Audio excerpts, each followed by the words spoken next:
સપ્તપદીની પ્રથમ કડી છે સંબંધોની સમજણ, બીજી છે ક્ષમા, ત્રીજી છે સહભાગિતા.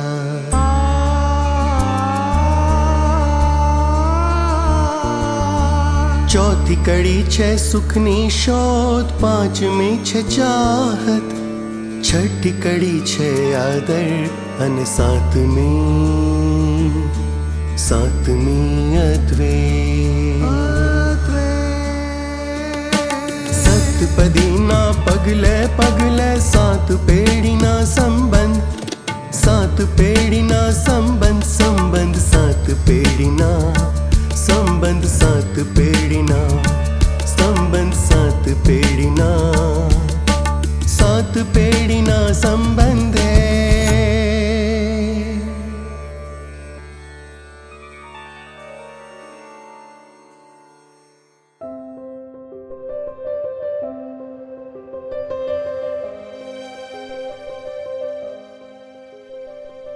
પ્રકરણ 4. ખુશખુશાલ સુગંધાની વિચારમગ્નતા. સુગંધાના ખુશખુશાલ ચહેરા પર વિચારમગ્નતા જોઈને જનક અને સુનયના જરા સતર્ક થઈ ગયા. જનકે અધીરાઈથી જ પૂછ્યું, બેબી, બધું બરાબર તો રહ્યું ને? ત્યાં સુનયના એને પાણી ધરતા બોલી, રિલેક્સ બેટા, આર યુ ઓકે? ત્યાં તો સુગંધા હસીને બોલી, સુની પપ્પા, everything is okay, don't worry. આ તો અલગ અનુભવ કર્યો એટલે વિચારોનું ચક્ર ચાલુ થઈ ગયું છે. સુનયનાએ કહ્યું, ઇટ્સ ઓકે બેબી. આવો અનુભવ દરેકને પોતપોતાના જીવનમાં લગ્નનો નિર્ણય લેવાનો હોય ત્યારે થતો જ હોય છે. મને પણ બા બાપુને મળવા પહેલી વાર ગામ ગયેલી ત્યારે કંઈક અલગ અનુભૂતિ જ થયેલી. સુગંધાએ ઊંડો શ્વાસ લઈ નિરાંત ફાર્મમાં આવકારથી લઈ જે કાંઈ વાતચીત થઈ તેનો ચિતાર આપીને ઉમેર્યું, મને લાગે છે કે રોમી સાથેના સંબંધોનો આ બીજો તબક્કો શરૂ થયો છે. રોમીને તો તમને મળવા બોલાવીશું જ. મને લાગે છે કે ત્યાર પછી અરસપરસના કુટુંબોની અગત્યની જાણકારી મેળવીને આગળ વધવાનો નિર્ણય લેવો જોઈએ. આજે મને ખાસ રિયલાઇઝ થયું કે પ્રેમમાં પડવાનું નથી હોતું, ઉગવાનું હોય છે. એટલે બે વ્યક્તિ નહીં, પરંતુ બે કુટુંબોનો સંબંધ બાંધવાનો હોય છે. અહીં ઉતાવળ કરવાથી ન ચાલે.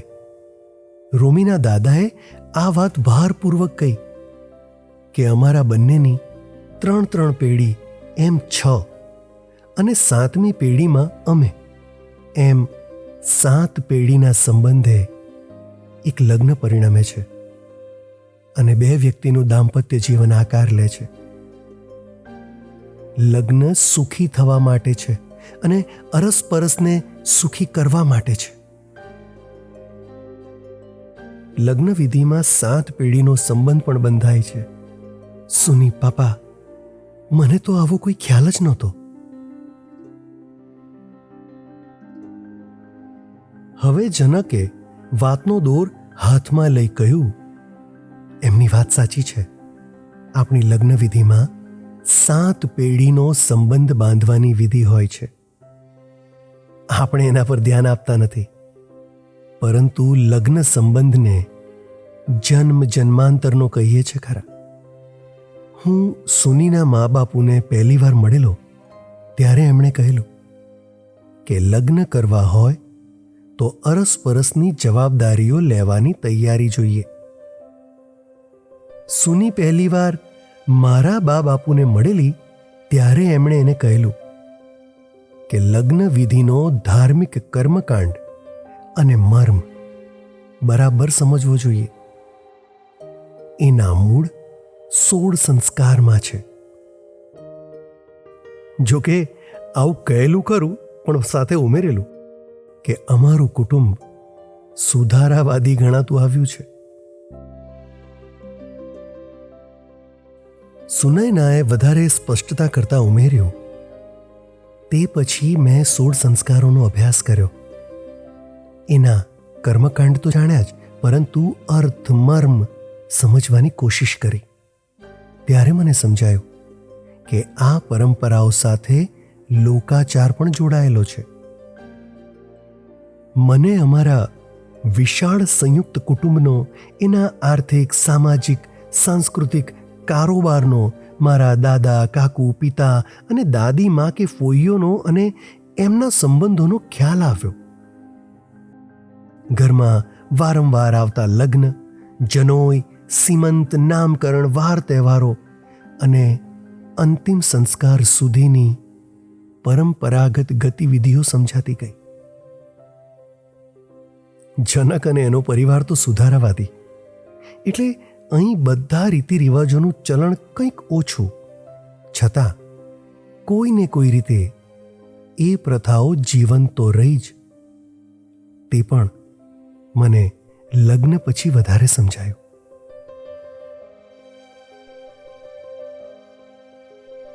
જનકે સુનીની જવાબદારીની પ્રશંસા કરતા કહ્યું, સુનીના અભ્યાસના કારણે મારા બાપુએ કહ્યું કે આપણે સુનયનાએ 16 સંસ્કારોનું જે સંકલન અર્થઘટન કર્યું છે એનું પુસ્તક કરીશું. અને એમણે એ કર્યું. એટલું જ નહીં, અમારા લગ્નમાં એ સૌને ભેટ તરીકે આપી ને સુનીને ઘરમાં જ નહીં, સમાજમાં પણ પ્રસ્થાપિત કરી દીધી. તને ખબર છે ખરી ને કે એ પુસ્તકનું નામ છે પારણાથી પાલખી. સુગંધા ગિલ્ટ ફીલ કરતી જરા હસીને બોલી, હા, એમ તો મને ખબર જ છે, પણ મેં એને ખાસ મહત્વ આપીને ધ્યાનપૂર્વક વાંચ્યું નથી. લાગે છે હવે વાંચીશ અને સુની પાસે સમજીશ પણ ખરી. જનકે ભાર દઈને કહ્યું, હા, સમજવું પડશે, કારણ કે સુનીએ તો એને સ્ત્રીઓના દ્રષ્ટિકોણથી પણ મૂલવ્યું છે. ત્યાં સુનયનાએ બંને તરફ નજર માંડીને સ્પષ્ટ કર્યું કે ફક્ત સ્ત્રીઓની દ્રષ્ટિએ જ નહીં, પરંતુ સામાજિક સુધારાની દ્રષ્ટિએ પણ. બેબી, તને ખબર છે કે લગ્ન સાથે વ્યક્તિ, ઘર, કુટુંબ અને સમાજ પણ જોડાયેલા છે. એટલે સમાજશાસ્ત્ર, માનસશાસ્ત્ર, કામશાસ્ત્ર એટલે કામસૂત્ર, બાળ, જન્મ, ઉછેર, આરોગ્યશાસ્ત્ર, પાકશાસ્ત્ર, કાયદાશાસ્ત્ર, અર્થશાસ્ત્ર પણ જોડાયેલા છે. એનું સઘન નહીં તો પણ પ્રાથમિક જ્ઞાન લઈને પરણવાનો વિચાર કરવો જોઈએ. મેં તો એનો કારકિર્દી બનાવવા માટે ઉપયોગ કર્યો, પરંતુ જાગૃતિનું લક્ષ્ય પણ બનાવ્યું છે.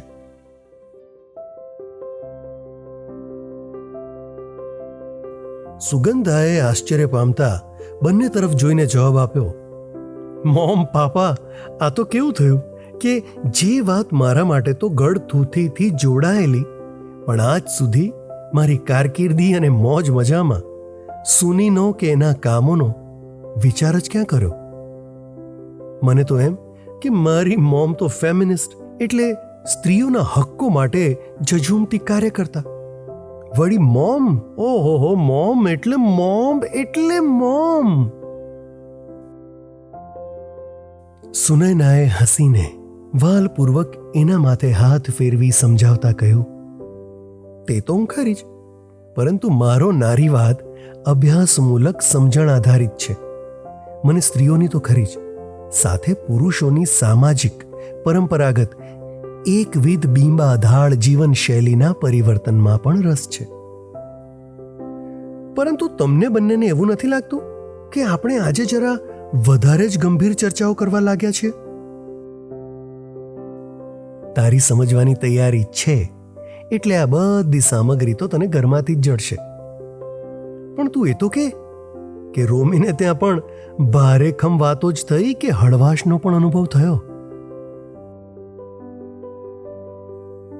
સુગંધાએ હળવાશથી જવાબ આપ્યો, એ લોકો તો ખૂબ કાળજી કરનારા છે. મને ગમતું જ મ્યુઝિક, મારી જ મનપસંદ વાનગીઓ, મારો જ ફેવરેટ આઈસ્ક્રીમ, બધું જ હતું. દાદા ગંભીર વાતો કે તો પછી દાદી ઘરેણાં, કપડાં, મહેંદી, ડેસ્ટિનેશન, ઇવેન્ટ એની વાતો કરતા હતા. આ તો મને લાગ્યું કે લગ્ન પહેલા બીજી બધી તૈયારીઓ સાથે આ 7 પેઢીના સંબંધનો મુદ્દો પણ બરાબર સમજી લેવો જોઈએ. જનક સમાપન કરતા સુનીને ઉદ્દેશીને કહે છે, હવે આ જુલિયટના રોમિયોને બોલાવવાનું પ્લાનિંગ પણ વિચારી લઈએ અને તારા બા બાપુ અને આપણા બંનેના જે સગાવાલા છે એમને પણ બોલાવી જ લેજે. આપણો આ વાલનો દરિયો 7 પેઢીના સંબંધની વાત લઈને આવ્યો છે, તો પછી રોમિયોને પણ આપણા કુટુંબનું ગઠબંધન બતાવી દઈએ ને. સુગંધાએ લાડમાં ચીડવાતી હોય એવો લહેકો કર્યો, સુની, તમે રોમીને રોમિયો રોમિયો કયા કરો છો? તે એના મોઢે પણ કહી પાડશો કે? બાકી એનું સાચું નામ તો રોમેશ છે. સુનયનાએ જાણકારી પૂરી પાડતી હોય તેમ શરૂ કર્યો, હા, અમને ખબર જ છે. તેના પપ્પા મમ્મીનું નામ સીતા રાઘવ અને દાદા દાદીનું નામ. સુગંધાએ વાત સમેટતા ઉમેર્યું, બસ, તમને બધું ખબર છે તે હું સમજી ગઈ. હવે અમારો નવો લર્નિંગ કોર્સ શરૂ થાય છે સુની. મારે 7 પગલાં આકાશમાં ભરવા જ છે, પણ પહેલા ધરતીની કેડી તો સમજું. ચાલો, શુભરાત્રિ, હરિઓમ.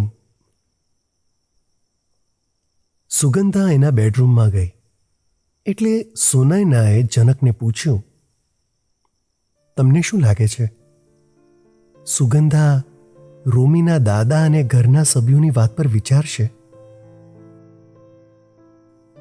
વાસ્તવમાં આ 7 પેઢીના સંબંધોમાં પણ 3 પેઢીના સગા સ્વજનો તો ફક્ત બંને પક્ષના પિતાની પેઢીના જ ગણાય ને.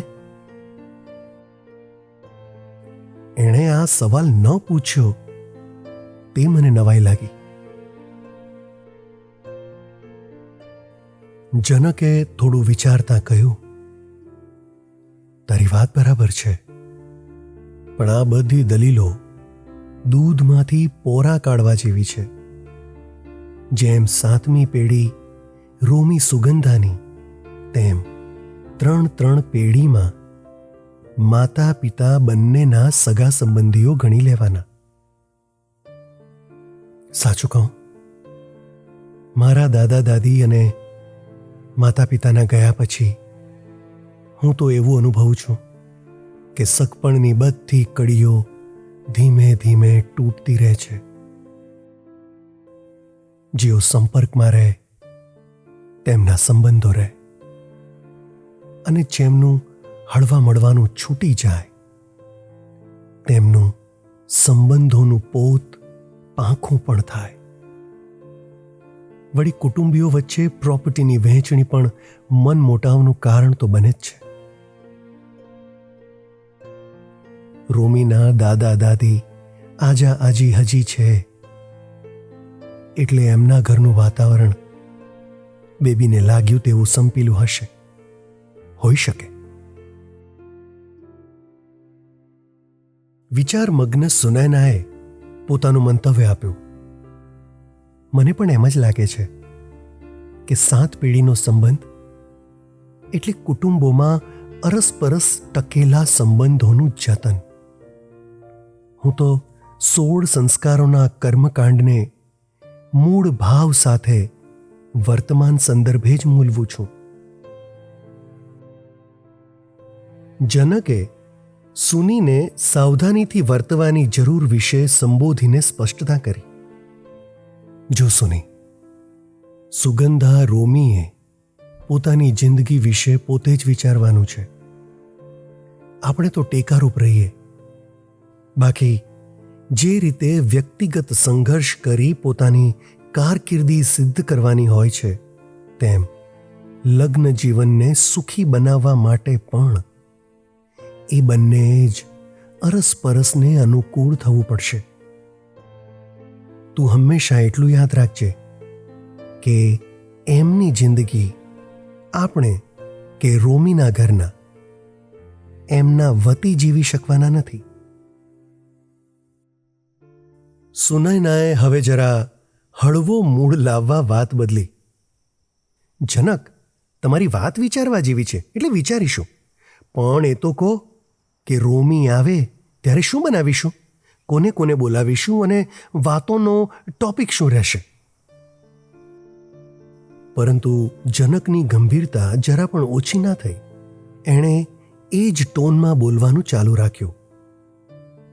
જે વાતો થાય તે સહજતાથી જ કરવી. આપણે જેવા છીએ તેવા દેખાવું. આપણી નજીક છે તેમને બોલાવવા. મારી બહેનો તો પરદેશ છે, એટલે મારા ભાઈને બોલાવજે. તારા બા બાપુજી તો બાજુમાં જ છે, એટલે આવવાના જ છે.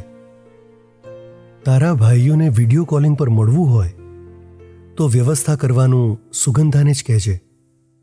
બાકી આપણી તાકાત બતાવવી હોય તેમ સગાવાલાઓનો જમેલો ભેગો કરવાનું જરૂરી નથી. સુનયનાએ ડાપણ દોડ્યું. હા જી હા, બધું જ સમજી ગઈ. જો કે જે રીતે જનક નિરાંતે ઊંઘી ગયો, તેટલી સહેલાઈથી વિચારોના વમળમાં ઘેરાયેલી સુનયનાને ઊંઘ ન જ આવી. એ પડખા ફેરવતી રહી અને હવે પછી શું એનો વિચાર કરતી રહી.